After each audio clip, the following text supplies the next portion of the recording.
Thatcher Demko is a real high-risk, high-reward goalie. Is he worth the risk if you can get that reward? We're going to discuss on today's Locked On Blue Jackets.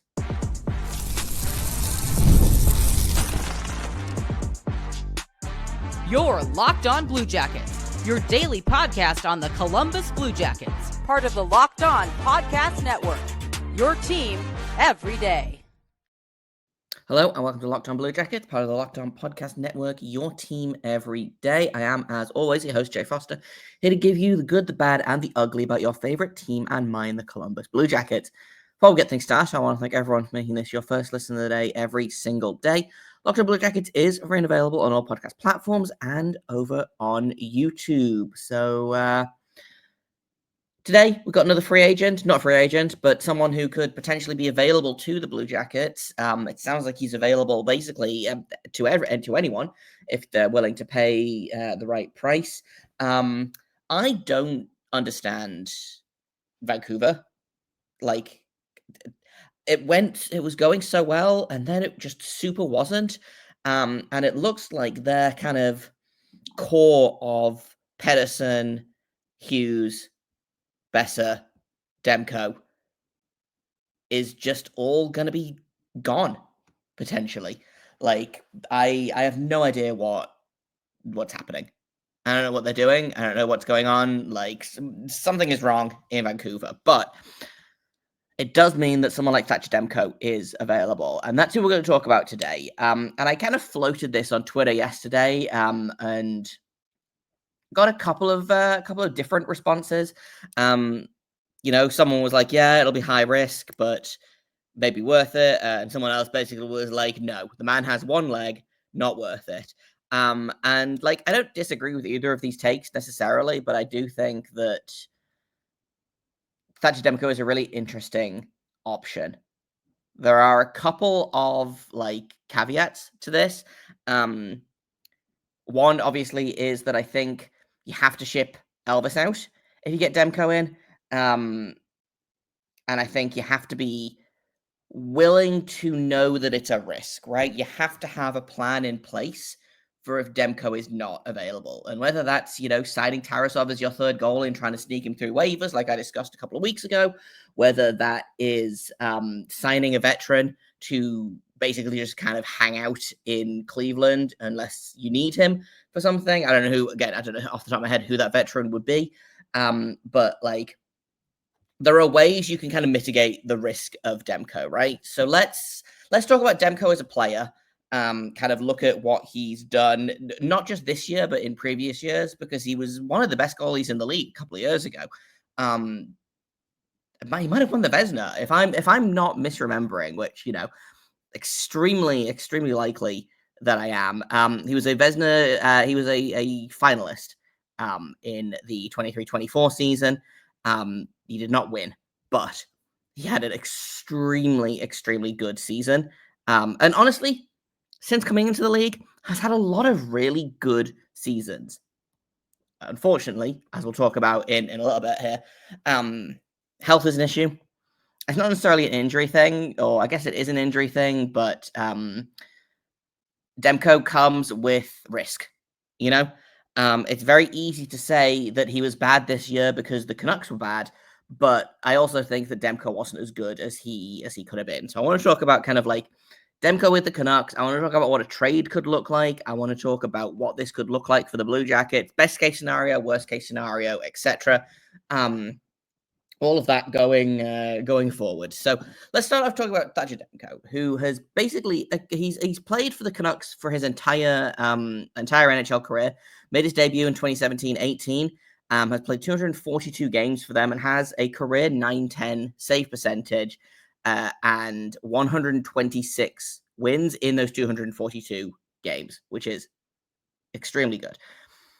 Considering how bad the Canucks have been for large stretches of Demko's career, this season was the first time since his rookie season where he played one game that he's had a save percentage below 900. So in his first season, again, played one game, had an .867 save percentage in that game, allowed, I believe, 4 goals, if I'm doing the math right.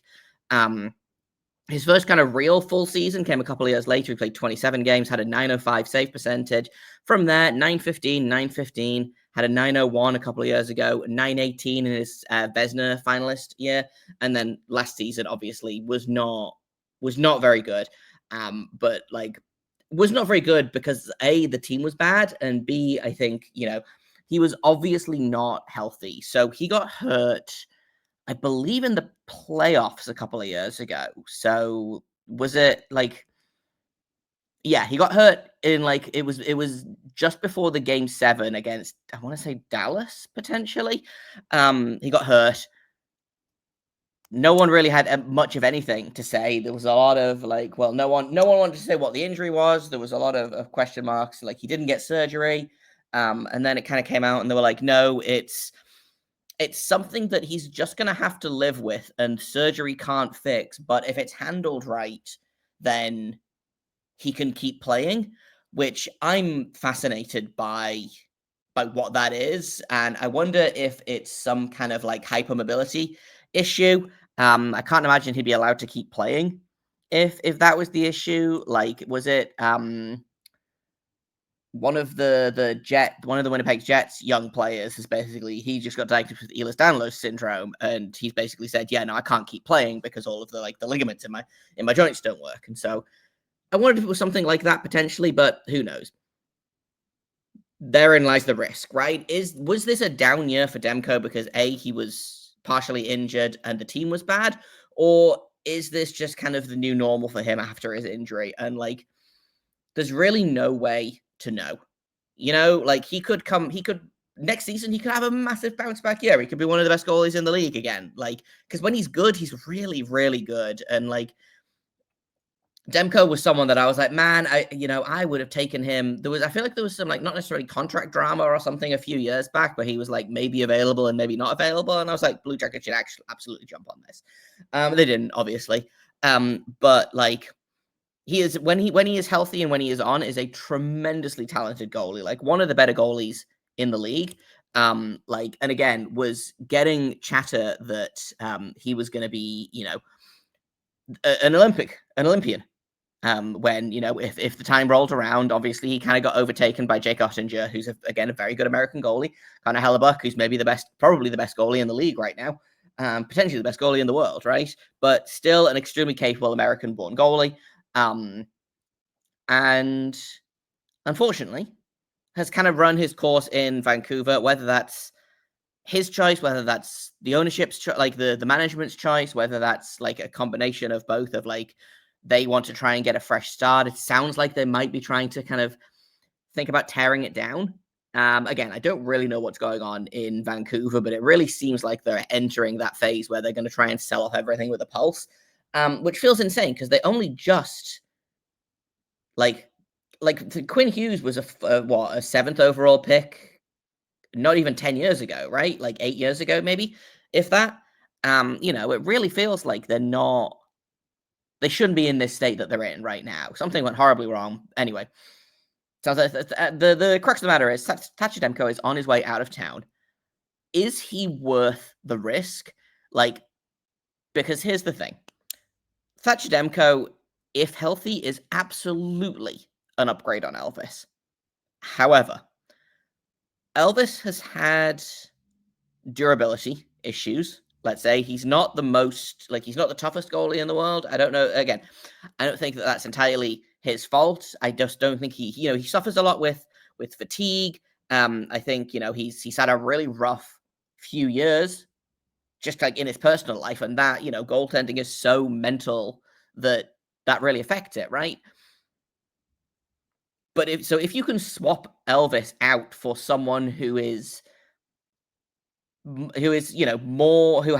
a better track record, but comes with risk, like, is that worth it, right? Is the risk of having someone that's not Elvis and like giving up an asset for someone who's not Elvis, only to potentially be faced with someone who might miss more time than Elvis has done over the past couple of seasons, right? And like Elvis this season, I believe, was like, this was his healthiest season this year, I believe, and he still missed like a handful of time. He got a concussion. Obviously, I think he missed missed some time at the beginning of the year that they said was upper body, but I do think was probably like a trauma related.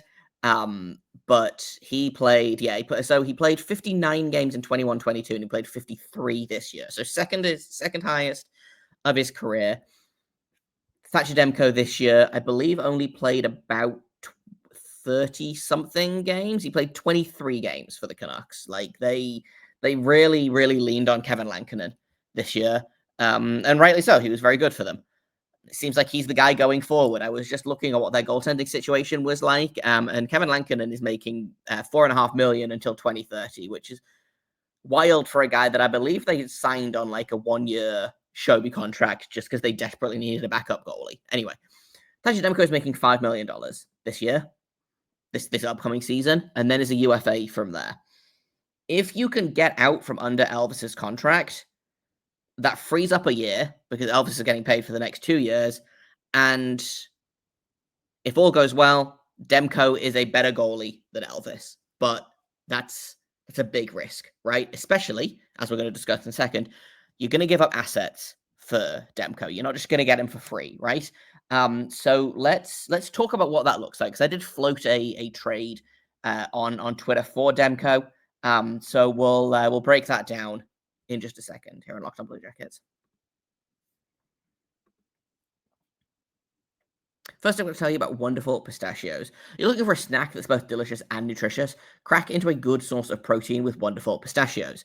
They're one of the highest protein nuts. Each 1 ounce serving has 6 grams of protein, giving you over 10% of your daily value. Plus, they are packed with fiber and better for you and saturated fats to help keep you feeling fuller for longer.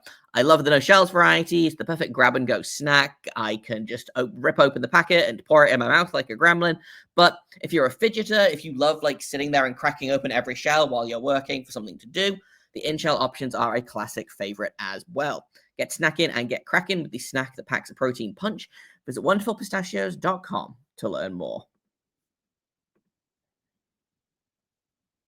Welcome back to Locked On Blue Jackets. We're talking about Thatcher Demko and whether he is, in fact, an upgrade on Elvis. And I think, like, just on basic stats, he is an upgrade on Elvis, right? Like, again, Elvis was an improved goalie this year, but not, for my money, improved enough. I think he was too inconsistent. It was feast or famine with Elvis, right? Like, he was either allowing less than 2 goals or he was allowing more than 5 goals. And that's just not sustainable. I would much rather have a goalie that like frequently allows 3 goals a game than have someone who allows 1 goal half the time and 5 goals the other half the time, just because you know what you're going to get, right? And if you know going into the game, oh, well, we're probably going to have to score 4 goals in this game, that's fine. 4 goals is doable. If you don't know whether you need to score 2 goals or 6 goals, like that's a problem, right? So I think Demko is, like, on paper, did not have as good of a season as Elvis. Went 10, 8, and 3 and had an 8.89 save percentage. Elvis went 26, 21, and 5 and had an 8.92 save percentage. So, like, the save percentage, basically about the same. I believe Demko allowed fewer goals per game. He had a goals against average of 2.9, whereas Elvis had a goals against average of about 3.2. But that just means that he probably faced more shots than Demko did, which is honestly kind of shocking to me. And again, does make me think that, is Demko going to be better on the Blue Jackets than he was in Vancouver? And there's really, like, again, there's no real way to know the answer to that. But Demko is... Demko is weird because he's, on one hand, he is kind of a proven commodity, right? He has consistently been one of the better goalies in the league for a while now when he is healthy. On the other hand, can you really count on him being healthy, right? Like, you don't know what his status is. You don't know what kind of physical shape he's in. And you've got to think that, like, that's going to be the big conversation is, if we're trading for him, we want him to be healthy, right? There's no point trading for a question mark because you're going to have to give up an asset to get someone that could potentially just play the same or worse than Elvis, right? Because that's the big thing for me is, regardless of how you feel about the goaltending and what's going to happen next season, if you get rid of Elvis, you have to get an upgrade, right? You can't just swap him out for someone who is roughly the same.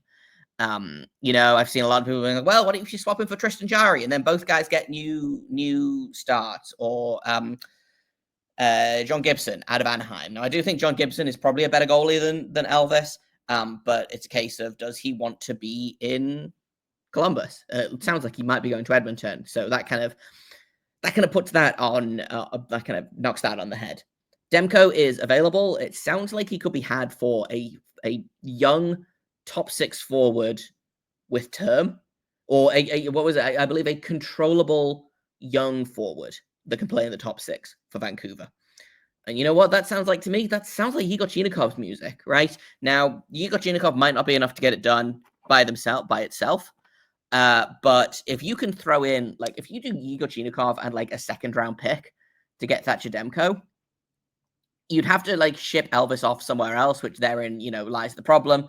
And, like, buyouts are an option, obviously. I know that Woodell has said 3 times that he's not considering a buyout, but I don't know that he would come out and say, yes, I am thinking about doing this, if he was thinking about doing it, just because that's not great, like, motivation for your players if you end up not doing it, right? And I think also if teams know that you're going to buy someone out, then they'll just wait for you to do that. Like TJ Brody just got bought out by the Blackhawks, I think yesterday or sometime like in the weekend. Yesterday as of the time of recording this. I'm recording this on Monday evening. I would be surprised to see him sign a brand new deal on July 1st, right? In the same way that Brandon Saad mid-season, they were like, well, we're gonna put him on waivers, and if he doesn't go, if he clears waivers, then we're gonna, terminate the contract, and then like 3 days later he signed with Vegas, right? So you gotta keep some cards close to your chest, and there have not been a lot of leaks in the Blue Jackets organization since Don Waddell took over, which is kind of nice and also really frustrating because I don't know what he's thinking, or what anyone's thinking, really. So the problem is, to rewind from where I got distracted talking about Elvis, you have to get rid of Elvis if you want to bring someone like Demko in. They make about the same amount of money. Again, Demko's making $5 million this year. You don't want, like, if you have Demko and you can't get rid of Elvis, that basically eliminates Jet's chance of being, one of your top 2 goalies. And it also means that you're paying over $10 million for your goaltending, which is maybe the riskiest combo in the league, right? You've got one goalie that is so inconsistent, you don't know what you're going to get night in, night out. And you got another goalie that might only have one leg and might be a Vezina candidate. Like, again, high risk, high reward. I just don't know which side I fall on for that, right? Because again, Demko's great if he's 100%, but there's no way to know he's 100%. He can't apparently just get surgery and fix it. It's something that he just has to kind of manage or live with. Again, no idea what it is. My guess is something joint related or something like hypermobility, something like that. Wow, I butchered that. But like, what do you do with that, right? You're just going to have to kind of take him at face value, take his team at face value that he's 100%, and hope that he actually is 100%. Because again, like, I like Chinikov a lot. I think it's fairly, like, I would be surprised if he's a Blue Jacket in October. But you're still giving up an asset that has value for someone like Demko, who might have a ton of value and might have no value at all, right? Like, look at the Zegras trade yesterday that happened. Well, it happened a couple hours ago as of the time of recording this, but like, the Ducks traded him at his absolute lowest possible value, right? Like, he was brutal this year, probably because he was injured for a lot of the year. And either this is what he is now, or he's going to have a massive bounce back, and the Ducks are going to look really stupid that they let him go for like a 2nd and a 4th, and Ryan Poehling, who is who's probably their 4th line center now. And Zegras has probably second line wing energy, potential center, if you can figure out how to not get destroyed every time he takes a face off. But like, that's it, isn't it? Like, again, it's high risk, high reward. If it pays off for the Flyers, it's going to really pay off. If it doesn't pay off for the Flyers, then that trade's going to look a lot better for the Ducks than it does right now. Again, same thing with Demko. If Demko bounces back and you manage to throw Chinikov in a 2nd round pick, right now that looks kind of expensive for a guy that's only got one leg. if Demko is the goalie that he can be in previous years, then that trade is so easy to make, right? Like if this time last year we were saying it's Chinikov and a second round pick for Thatcher Demko, like 90% of fans are probably like, yeah, absolutely, let's do it, you know? And so therein lies the problem, right? Is he worth the risk? Can you move Elvis out of the way? What kind of goalie are you getting? And also something that I didn't bring up in kind of the problem is, again, what do you do with the Jet Greaves of it all? Like, if you roll a Demko and Greaves tandem, I'm not against that at all. It's a great name tandem. Thatcher Demko and Jet Greaves is a great name tandem. But like, Demko is probably going to command starts. You know, he's not a guy that's probably going to be happy with playing, if he's healthy, he's not going to be happy playing 30 games a season, right? Like, he played 51 a couple of years ago, 64 a few years before that. Like, in other seasons, he's mostly split his starts. So, you know, he's not like a commanding starting goalie, but again, if he's healthy, he probably should be. And then it means that you're pushing Jet into the role of backup, which might be the right, again, which if he's got someone like Demko to learn from, might be the right idea. If that's not a viable tandem, and again, you've got Demko who is struggling, but he's making $5 million, and then you've got Jet Greaves who's making about $3, but is ready to take that push. Like, is Demko a backup? You know? And I don't know the answer to that. Obviously, he played kind of backup minutes this year, but like, honestly, my thought is, and I didn't pay a ton of attention to the Canucks this season beyond like watching them blow up in some kind of weird soap opera about Elias Pettersson and JT Miller. But like, my thought is, my vague memory is that when Demko was healthy, he was starting. And when he wasn't healthy, like, he just wasn't in the lineup at all. So again, I don't know how many games he dressed for this season. I'd be surprised if he dressed for more than 30, 35 games. And he played 23 of those.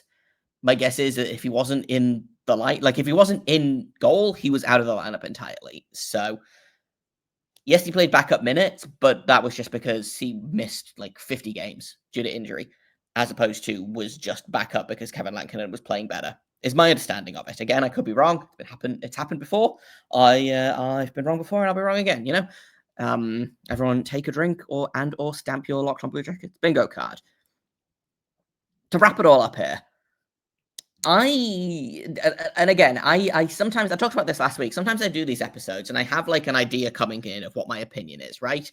Okay, I think this is a bad idea, I think this is a good idea, right? Like the Provorov versus Fabro episode, I tried to convince myself that maybe Provorov was the option. With the Sam Bennett episode, I tried to maybe talk myself into Sam Bennett being the move for the Blue Jackets. Some of these episodes, I come into them and I'm like, I genuinely don't know. Maybe by the end of the episode, I'll have figured out whether I actually want Thatcher Demko on this team or not. And I still am kind of like, do I want him? Do I not want him on the team? And I think I'm leaning towards yes. I do think it, like, again, depends on a couple of things. Is one, what their trade is. If you can get him for just Chinikov, like, to me, that's a trade that you make all day long, right? If it's Chinikov and a pick, like, maybe. But I'd want some kind of reassurance that he was, 100%. Which is tough to do because you can say that you're healthy till the cows come home and it doesn't make you healthy, right? You can say that you're healthy and want to believe that you're healthy and it doesn't, like, that's not how this works, right?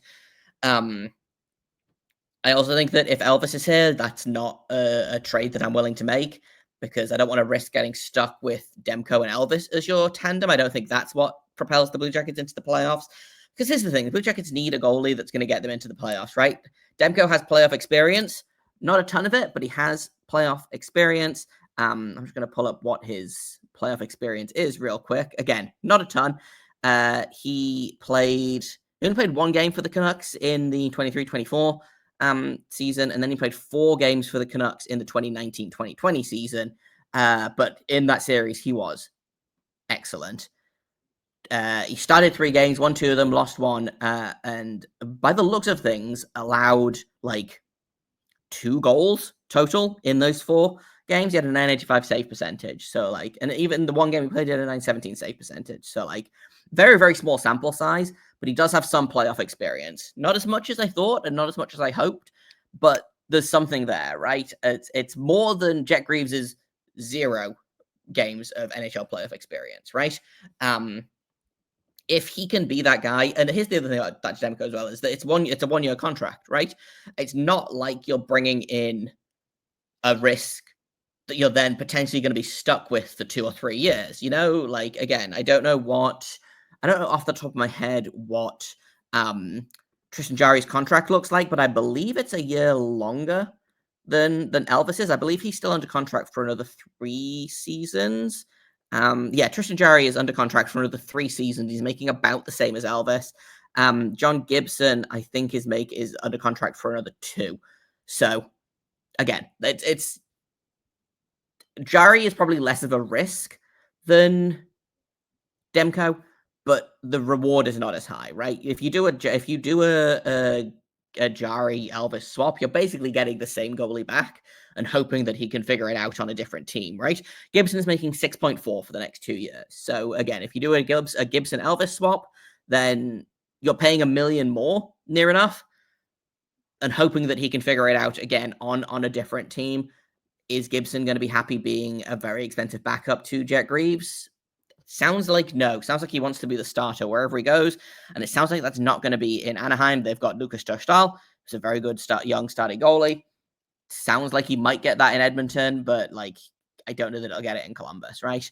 Anyway, this is not the Gibson episode. This is the Demko episode. He's under contract for 1 more season, which is the upcoming season. If things go badly, it's not the worst. And I realize that I keep saying this as like, well, if it's 1 year and it's not terrible, then that's fine. I don't know that this team could afford to have another year of this young core sunk by goaltending. And that sounds strange because their window is not even opening yet. Their window is like, you've drawn the curtains, right? You've opened the curtains and you're thinking about opening the window. But this team needs to take a step forward again this season, right? They need to be as good as they were last season or better. I don't think they can afford to take a step backwards. And if you go and you get a goalie that's going to sink you before you've even started, that's a step backwards, right? They overachieved this season, even with the goaltending that they've got. If you can get league average goaltending out of Thatcher Demko, I think this trade is worth it. But therein lies the question, right? Can you get league average goaltending out of Thatcher Demko if, in fact, his knee injury is as bad as it seems to be, or as if some people are speculating? And again, it's a lot of Twitter doctors, a lot of Facebook doctors, you know, of which I am also one. I'm sitting here speculating on what kind of injury it is, right? Like, I'm not saying that I have any kind of inside knowledge, and no one has inside knowledge on this except the team, who haven't said anything, which I do think is strange, because as soon as you give Jim Rutherford a microphone, he starts talking about literally anything that he wants. So I'm surprised that he hasn't come out and said, oh yes, no, he had his leg amputated and now he's got a wooden leg under that goalie pad, you know? But if you can get league average goaltending out of Demko, I think you make this trade. League average Demko for Chinikov and maybe a second or a third round pick. I think that's a trade that you can make. If you believe that league average is the worst it's going to be, I think you make that trade. If there's more risk associated with that, if you don't know how he's going to react, like, again, if you think that you're going to have to go into the season with a Demko-Elvis tandem, maybe pump the brakes. But if you can, again, it all comes down to, and similar to the Rasmus Anderson thing, right? Like, if you can move Severson, Anderson becomes a much more palatable trade piece.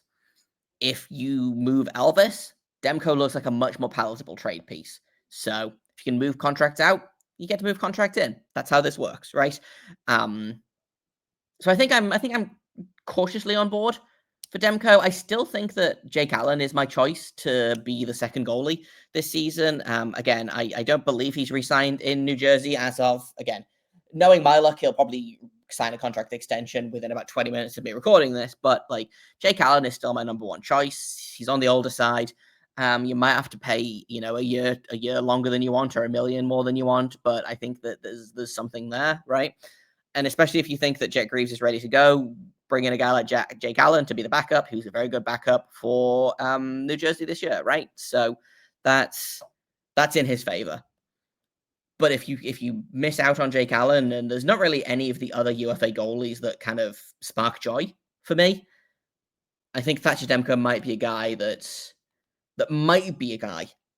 worth the risk. And that's kind of what I've got for today. I've got more prospect stuff coming up later tonight, around about dinner time, around about 5 p.m. Eastern, I think, is where we're going to talk about another goal. Actually, we're going to talk about Joshua Ravensbergen, and we're also going to talk about Cameron Reed, 2 draft eligibles that the Blue Jackets could be picking at 14 or 20 in the upcoming draft. That's coming up tonight. I've been Jay Foster. You can find me on Twitter you can find me on Blue Sky at JAKOBFORSTER. You can find the podcast at LO-Blue Jackets on Blue Sky. If you have comments, questions, criticisms, you can email me at lockedonbluejackets@gmail.com.